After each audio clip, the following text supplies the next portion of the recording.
Azerbaycan bu vəziyyətdən çıxacaq. Azerbaycan'ın ərazi bütövlüğü təmin olunacaq. Qaçqınlar öz yerine yurduna qayıdacaqlar ve Azerbaycan müstakil devlet kimi yaşayacak, inkişaf edecektir.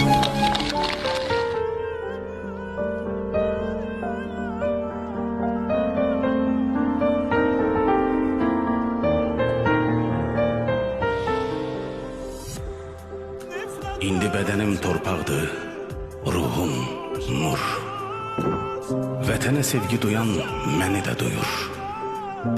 İstəyim odur, yadlaşmayaq, yaşayaq yaddaşlarda.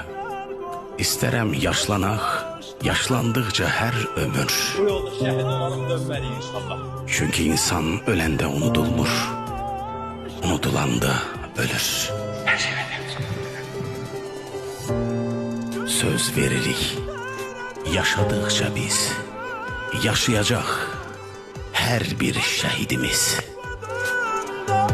Yanan olduğunu kötüdür eyler. Sən hər kəsin vətənisən. Mənim də əzizimsən. Əvvəllər tanımadığım, indi adını eşitsək hönkürtü ilə ağladığım doğmamsan.